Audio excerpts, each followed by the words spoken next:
আর যারা সওমকে ইউতিকুনা সওম রাখতে পারবে এক অর্থ, অর্থাৎ সওম রাখতে পারবে না আরেক অর্থ। যদি সওম রাখতে না পারে কেউ তাহলে কি করবে? ফিদিয়াতুন তাআমু মিসকিন, মিসকিনকে খাবার দিতে বলা হয়েছে। এক বেলা খাবার 1 কেজি 20 গ্রাম দিলেই হবে। 1 কেজি 10 গ্রাম মানে হলো ফুল সাধারণত আমরা হিসাব করি আর কি এটা, যে 2 কেজি 40 গ্রাম হচ্ছে, 2 কেজি 40 গ্রাম হচ্ছে এক ষাঁড়, তার অর্ধেক দিতে হবে। অর্থাৎ 1 কেজি 20 গ্রাম, 1 কেজি 20 গ্রাম দিতে হবে ফিদিয়া হিসাবে এক বেলার জন্য।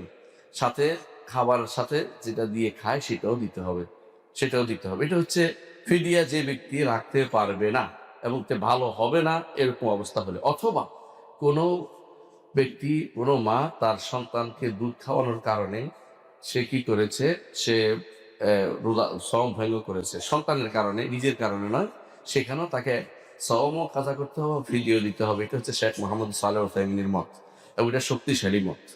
কারণ সে তো আরেকজনের কারণে করতে হচ্ছে, যে তাকে ফিদিয়া দিতে হচ্ছে। আল্লাহ তাআলা বলছেন ওয়ালিদিন ইতিকুনা ফিদিয়াতুন তাআমু মিসকিন। এই আয়াত যখন নাজিল হয়েছিল তখন সেটা মূলত উদ্দেশ্য ছিল আলিদিন ইতিকুনাহু, যারা এই সওমটা রাখতে, সওম ইতিকুনা অর্থ ইতিকুনা তাআম, যারা খাবার দিতে পারবে। তখন প্রথম অবস্থা ছিল এরকম। প্রথমে সওমের নিয়ম ছিল কি, আপনারা জানেন যে মক্কাতে রাসূলুল্লাহ সাল্লাল্লাহু আলাইহি ওয়াসাল্লাম তিনি আশুরা পালন করতেন মক্কাবাসীদের সাথে মিলে। মক্কাবাসীরা কেন আশুরা পালন করতেন সেটার ইতিহাস লম্বা, কোনো কারণে তারা এটা করেছে। মদিনায় এসে রাসূলুল্লাহ সাল্লাল্লাহু আলাইহি ওয়াসাল্লাম দেখলেন যে মদিনাবাসীরাও আশুরা পালন করে। তিনি জিজ্ঞাসা করলেন কেন আশুরা পালন করে? বলে যে এই দিনে আল্লাহ তাআলা মূসা আলাইহিস সালাতু ওয়াসসালামকে ফেরাউনের কবর থেকে নাজাত দিয়েছেন, মূসা শুকরিয়া আদায় করে সেটা করেছেন, আমরা সেজন্য করি। ইহুদিরা সেটা বললেন। রাসূলুল্লাহ সাল্লাল্লাহু আলাইহি ওয়াসাল্লাম তিনি বললেন যে মূসা তো আমার জাত ভাই, অর্থাৎ নবীরা সব ইখওয়াতু আল্লাহ, সেজন্য তিনি মূসা আলাইহিস সালাতু ওয়াসসালামের অনুসরণ করে তিনি সেই সওম রাখতেন। পরবর্তী দ্বিতীয় বছর যখন সওম ফরজ হয়ে গেছে, হিজরি দ্বিতীয় বছরে সওম ফরজ হয়ে যায়, তখন এই সওমটা তখন রহিত হয়ে যায়, আশুরা রহিত হয়ে যায়। তখন আসে সওম। এই সওমের তখন কয়েকটা পর্যায় ইমাম আবু দাউদ রাহমাতুল্লাহ তার সুনান উল্লেখ করেছেন। সেটা কিরকম? তখন ছিল যে ব্যক্তি সওম রাখার সামর্থ্য রাখবে, যে অর্থ দিয়ে কাউকে খাওয়াইতে পারবে, খাওয়াইলে হয়ে যাবে, সওম রাখতে হবে না। প্রথম এই নীতি ছিল। তারপরে আল্লাহ তাআলা এটাকে রহিত করে দিলেন। পরবর্তীতে রহিত করে দিলেন যে ফামান শাহিদা মিনকুমুশ শাহরা ফালিয়াসুমহু, যেমন আরেক আয়াতে আসছে যে এই মাসে আসলেই সওম পালন করতে হবে।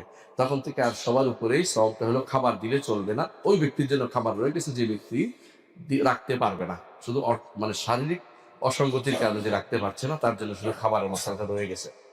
এটাকে বলা হয় নসফুল বা, কিছু অংশ নষ্ট রহিত হয়েছে, পুরোপুরি নষ্ট রহিত হয়নি। এটাকে বলা হয় এক অর্থে রহিত, এক অর্থে এটা রহিত না। কি আল্লাযী ইউতিকুনাহু, আবার আল্লাযী ইউতিকুনা আরেক অর্থ হচ্ছে আতাকা ইউতিক, অর্থ হচ্ছে কোনো কিছু না রাখা। যে ব্যক্তি রাখতে পারবে না, এই অর্থ শুদ্ধ।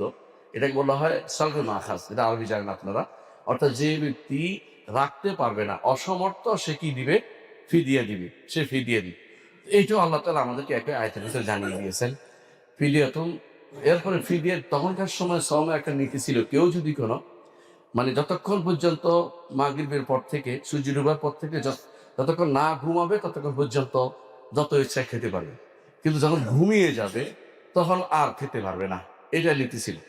এই নীতিতে অনেকেই কষ্টকর হয়ে যাচ্ছে অনেকের পক্ষে, সারাদিন তারা কাজ করতো সাহাবায়ে কেরাম, রাতের বেলা এসে তারা যখন ঘুমিয়ে যেত আর খাইতে পারতো না, অনেক বিপদে পড়তো। এই অবস্থা থেকে আল্লাহ তাআলা মুক্তি দিয়ে আল্লাহ তাআলা বলছেন অহিল্লা লাকুম লাইলাতাস সিয়ামি রাফাসু ইলা নিসাইকুম হুন্না লিবাসুল লাকুম ওয়া আনতুম লিবাসুল লাহুন্না আলিমাল্লাহু আন্নাকুম কুনতুম তাখতারুনা আনফুসাকুম ফাতাবা আলাইকুম।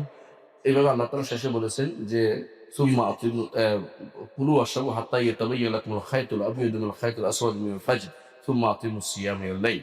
আল্লাহ তাআলা বলছেন যে একেবারে খেতে পারবে, সূর্য সাদেকের আগ পর্যন্ত তোমরা খেতে পারবে। আমাদেরকে সেই ছাড় দিলেন।